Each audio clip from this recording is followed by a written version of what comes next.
So, starting with the coordination experiments, one thing I was curious about is the amount of information that agents actually need. So, many of the agents in your experiments improve the global outcome while seeing only a very local part of the network. And modern AI is increasingly moving in almost the opposite direction towards more context, more memory, etc. So, is there like an optimal informational horizon, even for a relatively like dumb social agent? And how far beyond its neighborhood do you think it should span generally? So that's actually a very good research question. If we create a hybrid system of humans and machines, what is the response function of the informational capability of the machines? In other words, you can imagine that a number of functional forms. You can imagine that there's a parabola, like a little bit of information is good, more and more information is better, but maybe too much information degrades the ability of the agent to help the collective achieve what it wants. Remember, our models and the experiments we do are in hybrid systems of humans and machines. That what we're trying to achieve here is not an individual human knowing more, for example. We're trying to get groups of humans to do better. And therefore, it's not necessarily the case that the agents, the machine agents in the system, that the more knowledge they have will necessarily be better. Now, having said that, the experiments that we've done so far in the lab have mostly involved what we call dumb AI. So in my laboratory, we're not trying to construct super smart AI to replace human cognition, like AlphaGo or AlphaFold or ChatGPT or Claude. We're not trying to construct super smart AI to replace human cognition. We are inventing dumb AI to supplement human interaction. So we want simple agents that, because they're embedded among smart people, all they have to do is help the people to help themselves. Okay? I'd actually much prefer it if Theodore and Lasha could turn on their cameras so I can see them. That would be much preferable to me. So we want so we have these very simple agents that are acting in this complex environment, and they can nevertheless have an effect. Okay, even though they're very simple. Now, we have done experiments in which we've had LLM agents or other more sophisticated agents instead of the dumb agents that we have. For example, we just had a paper 2 months ago in PNAS in which we showed a hybrid system of humans and machines, and they're trying to solve a cooperation problem. And we showed that actually adding LLM agents could have an effect. So smart agents, the better the agents are, probably, as you're asking, the more effective they are. But that's not something we necessarily have done. And I'm not even sure how beneficial it would be. And I'll say one more thing. One of the advantages of using simple agents like we use, Dimi, is that they are intellectually tractable.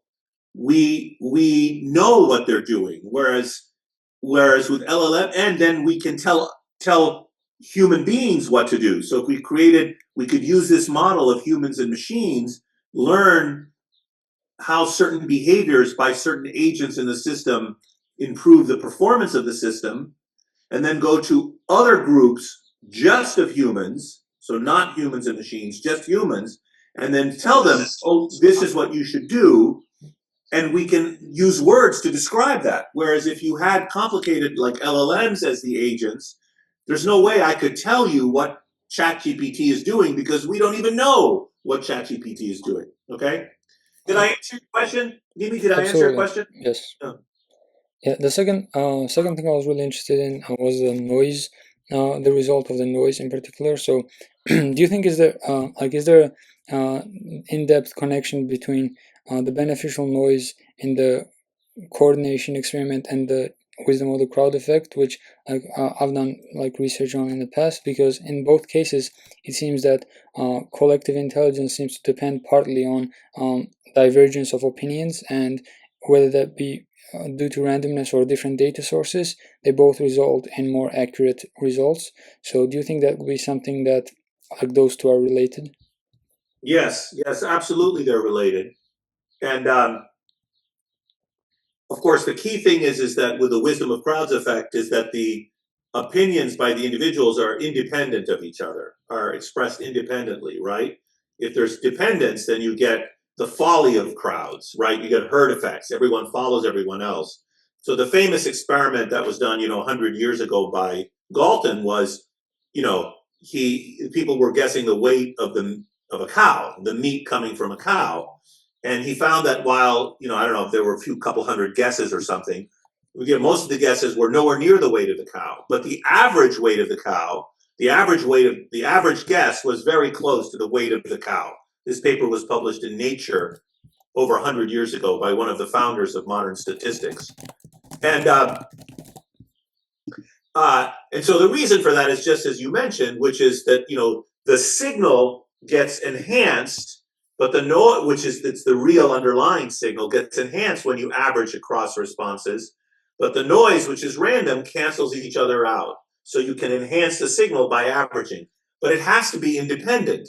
If you did the same experiment with a cow where everyone guessed what they thought was the weight and posted it on a bulletin board, and subsequent guessers could see prior guesses, the crowd would be led astray, and you would not get the wisdom of a crowd. You would get, these sort of bubble effects like you get with stocks or the tulip craze, the famous tulip craze from 400 years ago. So the crucial thing for the wisdom of crowds is independence.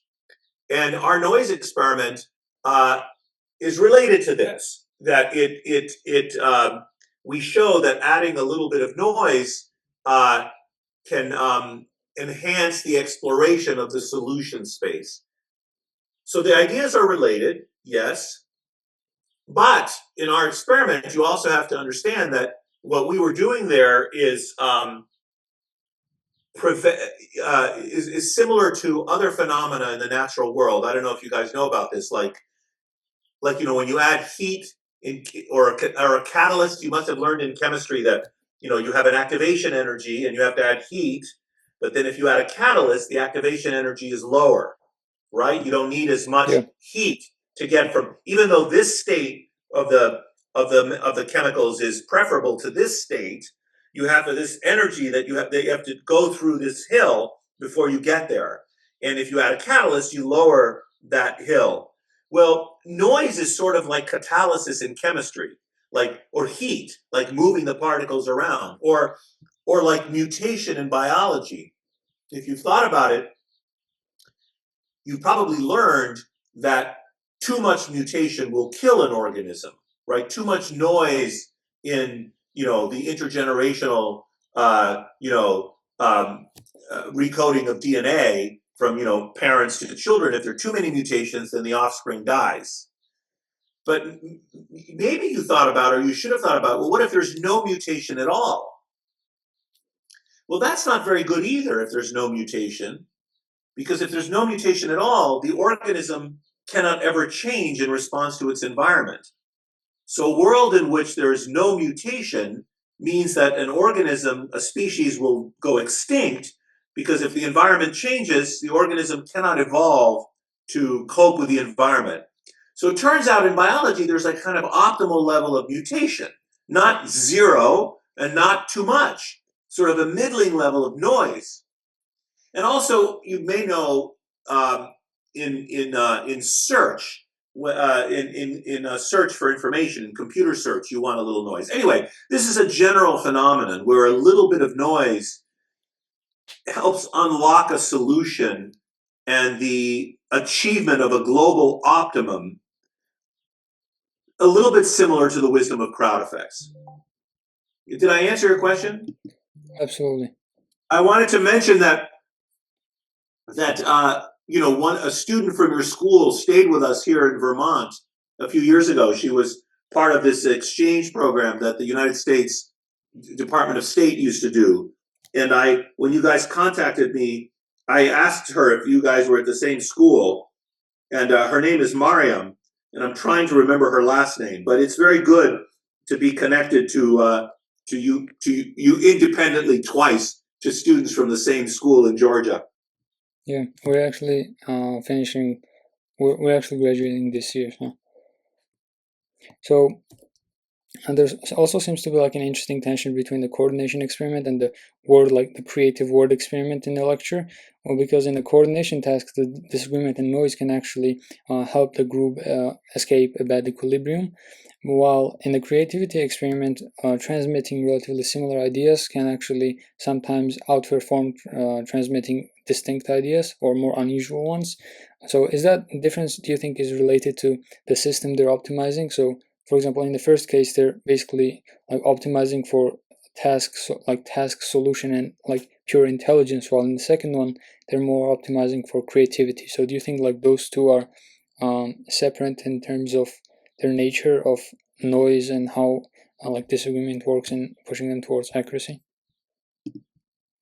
So okay, so that's a good question. So first of all, in our series of experiments that were in that lecture, and also you can get all of our papers are publicly available from our website. So we have other papers on hybrid systems of humans and machines that were not in that lecture.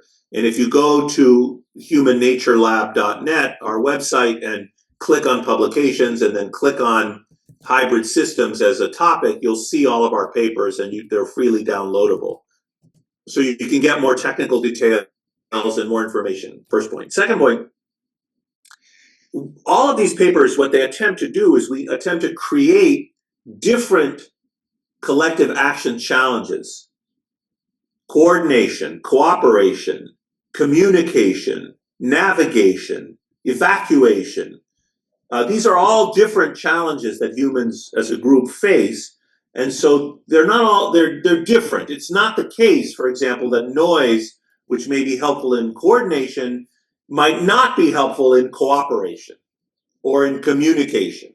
Okay, so it's not necessarily the case that the same intervention will help no matter what the collective action challenge is. So the creativity paper that you're talking about is a bit more in the communication space than the coordination space. Second point.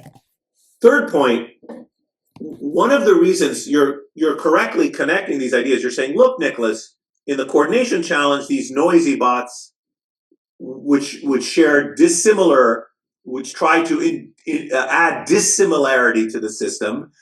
Here in the creativity communication challenge, the bots seem to help by adding similarity to the system, by sharing similar information. So you're right to ask that question, but the underlying challenge is different. So we shouldn't necessarily expect the same solution. And the reason the bots work in the creativity challenge is that what they're doing is they are relying on the humans to explore the fitness landscape, to explore the challenge, to try to solve the problem. And when the humans themselves come to some consensus that this seems to be a good solution, the bot takes this solution and shares it with a group of people far away who may not have discovered the same solution. And that tweaks those people to improve their performance. So what the bots are doing is they're kind of facilitating the communication of the discovery of good solutions by the people by creating backdoor channels of communication and helping people to avoid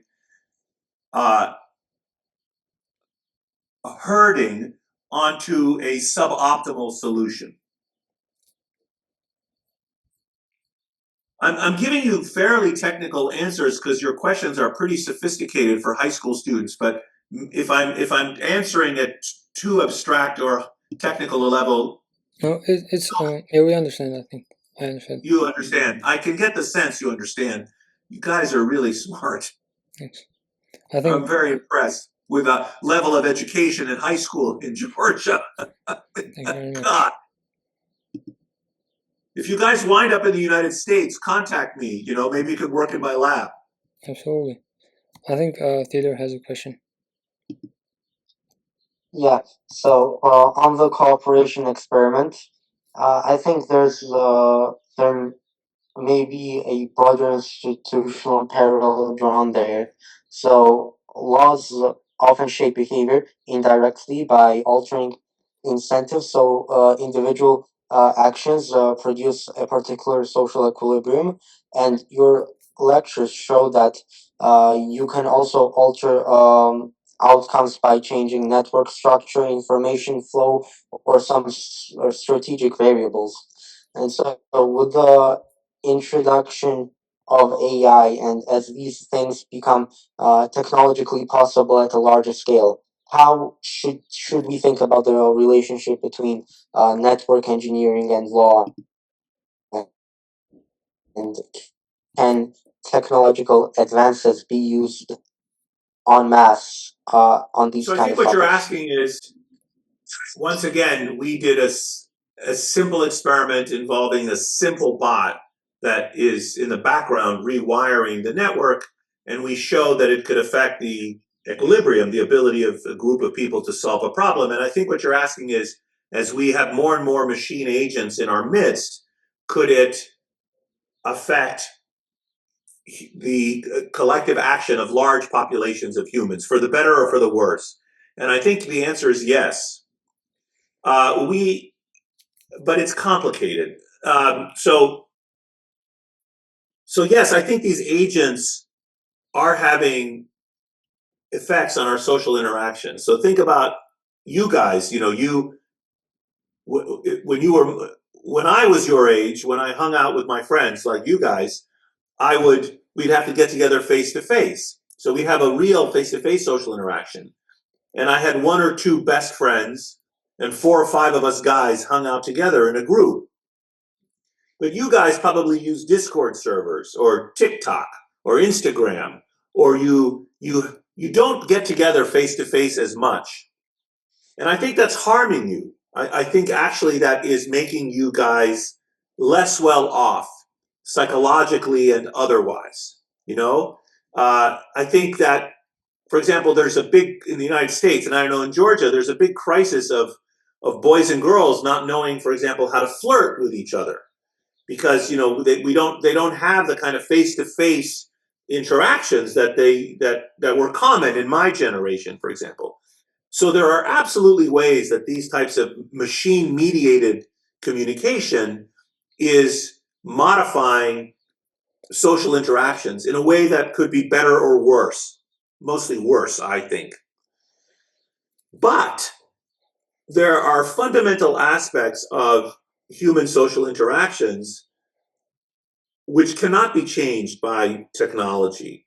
And so, one of the examples I give about this is, if you could talk to my Greek grandmother, who was born in southern Greece before 1900, and you could go back to when she was an 11 or 12-year-old girl and ask her how many friends she had, she would say, I have one or two best friends, and four or five of us girls hang out together.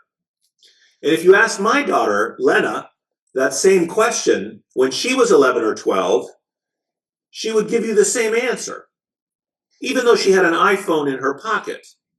So there's fundamental aspects of human sociality, of how we interact with each other, that is part of our biology. So, our pancreas was shaped by natural selection to secrete insulin and work in a particular way.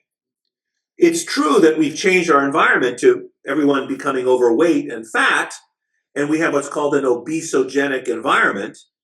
And so a human pancreases now are functioning in a different way, but the fundamental biology of the pancreas hasn't changed. So the way I would think about if I've understood your question, Theodore, the way I would think about your question is like, yes, these machines are changing social interactions. They could contribute to a new equilibrium, but they are not changing our deep and fundamental sociality, our brains and the way our desires for social interaction. Did I answer your question? Yes, you did, but I would have a follow up on that. Can't the brain and what we want and how we interact at its base be changed by all of these technology, and I'm saying not now, in like a few hundred years, if Yes. if we're Yes. humans by then. Yes, in 1,000-year timescales, it could absolutely change. And I discussed this in my book Blueprint, in the last chapter of my book, and actually in the last two chapters, because this is a very interesting topic too. And Lasha, I'll come to your question if you'll hold your question for a moment. So the question you're asking is, to what extent does human technology and human culture reshape the course of human evolution? And it used to be thought that human beings were not evolving in historical time. It was thought that we humans, Homo sapiens sapiens, have been the same for the last 50,000 years. Actually, that's been pushed back, the origin of our species, to 300,000 years now. So our particular species, Homo sapiens sapiens, probably emerged 300,000 years ago. And it used to be thought that humans did not evolve over historical timescales. But in the last 20 years, that's been disproven. And the best example of this is the evolution of lactose tolerance in humans. So as you learned in biology, lactose is the sugar in milk, and our bodies digest lactose with the enzyme lactase, which is an enzyme in our gut that breaks down lactose so that we can absorb the sugars. Now ask yourself this question. So all of you guys can have lactase in your bodies, unless you're milk intolerant. I don't think any of you are. And you can drink milk and eat cheese and digest it. But 10,000 years ago, adult humans couldn't do that. Why? Well, because human beings drank milk from their mother's breast for the first 2 or 3 years of their lives, and then never again encountered milk for the rest of their lives. So our bodies had lactase non-persistence. We had lactase in our bodies when we were babies, and then our bodies stopped making that enzyme when we were like 4 or 5 years old, when we were weaned, because it would be wasteful for our body to make enzymes that weren't needed. Because prior to 10,000 years ago, you never encountered milk again. But what happened? Between 3,000 and 8,000 years ago, human beings on several occasions, with their brains and their technology, domesticated milk-producing animals, goats and camels and sheep and cows and so on. So we changed our environment. We added milk to the environment. And then now some humans who had a mutation that made it possible for them to have lactase persistence, which made it possible for them to consume milk as adults, gained a fitness advantage and could survive better than other humans who didn't have that mutation.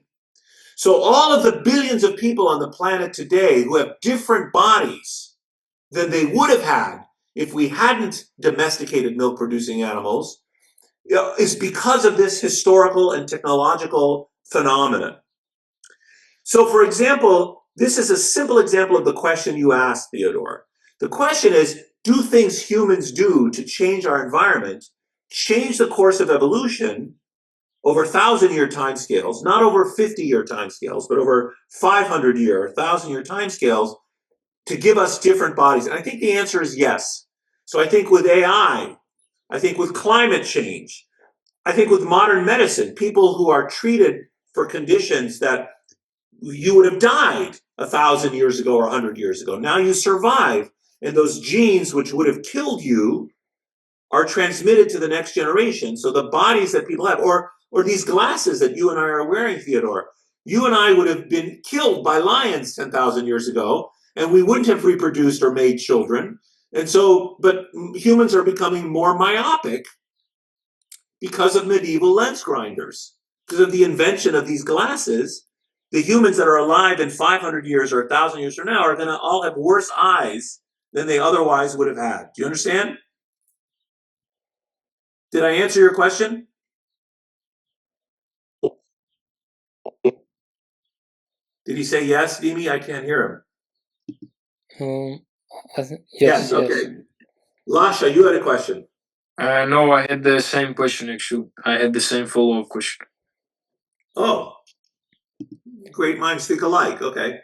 Yeah, I want to ask a question about in a lecture you brought up the effect of like communicating with AI, for example, Alexa, and how that might change how children communicate with other children, etc. Do you think there could be value in maintaining sort of like an abstract layer, abstract barrier between how we can machine communication, so that we can fully understand AI and AI can understand us, but it's there's a barrier between how we communicate with them and with other people. So for example, instead of um, communicating with like sound and English language or like spoken out language, we might type or something like that. Do you think that abstract layer might be valuable?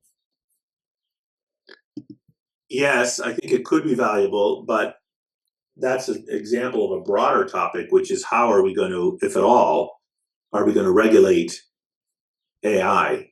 And are we going to regulate the impact of AI on our societies? And I think that's really unknown right now. And, like with every technology, this is a problem. With nuclear weapons, this was a problem. With the internet, this was a problem. To what extent can democratic societies articulate and enforce rules about this? So for example, genetic engineering is another topic. And to what extent is the technology, once humans invent it, loose? There's nothing that can be done to regulate it or constrain it. So I think this notion of adding a layer that you're discussing, it would have to be enforced somehow, right? There'd have to be some kind of rules. Otherwise, people would evade it.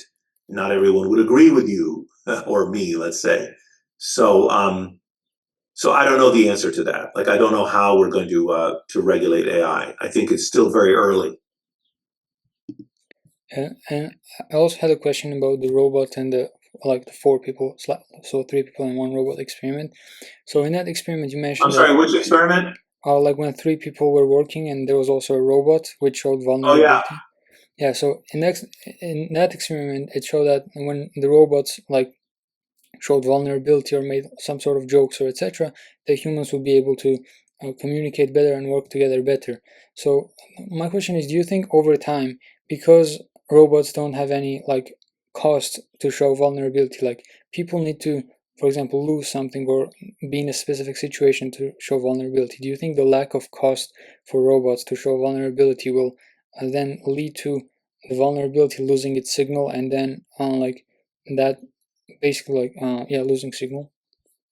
That's a great question. And it relates a little bit to what Theodore was asking earlier about equilibria. Yes, there could be a new equilibrium. Exactly. That's correct. If we created a system in which, and it would also depend in part on whether the robot was visibly a robot or was passing as a real human, right? Because if it was visibly a robot, then the signal wouldn't necessarily be lost, right? We would say, oh, it's a machine that's expressing vulnerability. But if we had machines among us that looked exactly like humans and were costlessly communicating vulnerability, exactly as you say, then the value of that signal, which previously was a costly signal, now that it's a costless signal, might lose its meaning, and we would in fact have a new equilibrium, exactly as you just have asked, Yumi.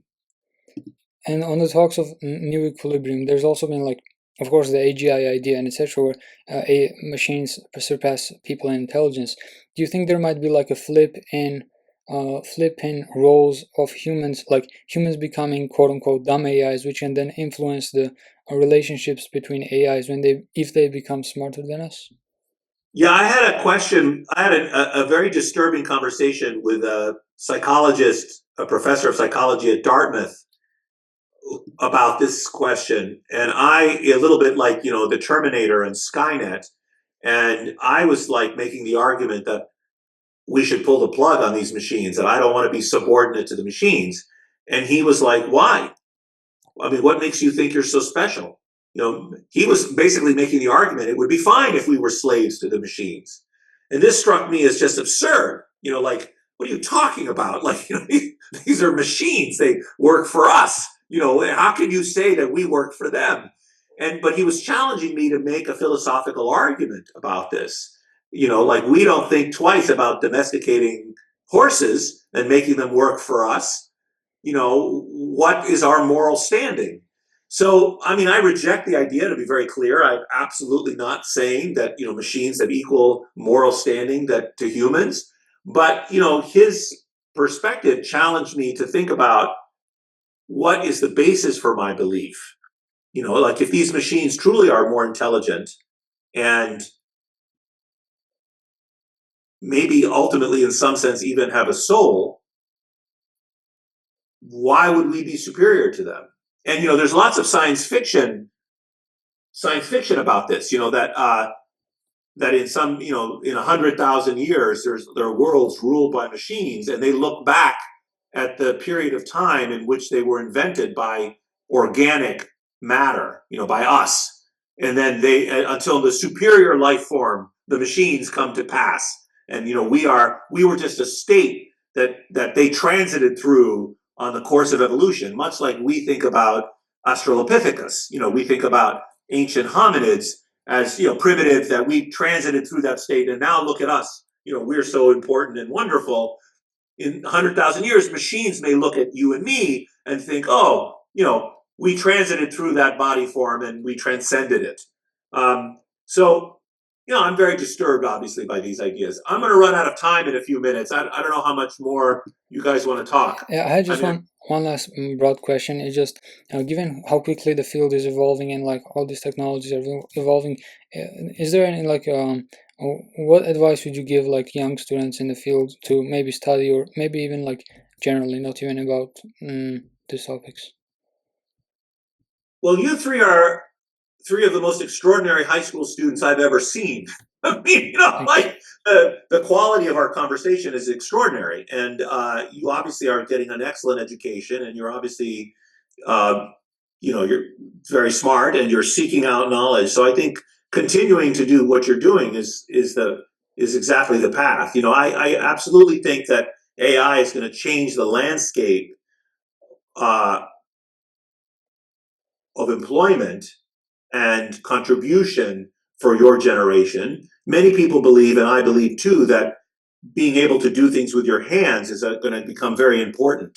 Like that coding skills, which 10 years ago, being able to code was hugely important, but Claude and ChatGPT are so good at coding that many people think that human coders are going to be less important. Although interestingly, we don't see that yet. We don't see a drop in employment for human coders in the United States, at least not yet. And many people say that being a blacksmith, or being a jewelry maker, or a carpenter, or being able to make something with your hands, which the machines can't yet do effectively, will be, or being an artist, being creative in that way. I had a paper. I'll put it. Let me see if I can find it. In addition to the, let me see if I can find it. Here it is. I'll put it in the chat as well for your interest. So, so I cannot tell you like what are the skills that machines won't be able to replace, but I can tell you that smart, hardworking, well-educated people, I think, will continue to have roles that will not be fully supplanted by machines. In other words, I think people think, oh, the machines will become doctors, that they'll replace doctors. No, I think the machines will supplement doctors. They'll work with doctors. I don't think they will replace doctors, but they will improve the ability of doctors to do their job. I do believe. Good luck with your studies. Thank you very much. It was an absolute pleasure and really interesting.